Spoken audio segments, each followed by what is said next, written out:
انقلاب تاڼۍ په حدود غوله کې یو ځوان هلک چې کوم دی هغه وژل شوی دی.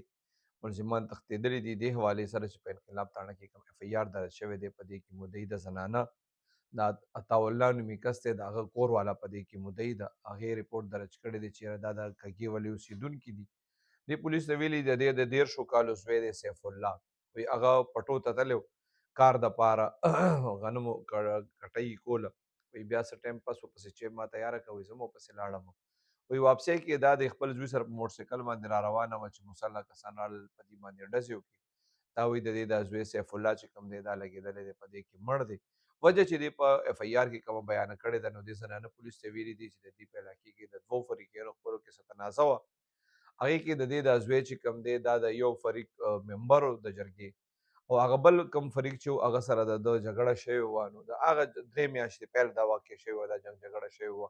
وایي د هماغه تنازعې په وجه باندې مسلح کسان راغلي دي او د دې دا زوی ویشتلی دی. د پولیسو وینا دا ده ای د ملزمانو خلاف اف ای آر درج کړی دی او د هغې د ګرفتارۍ کوششونه شروع کړي.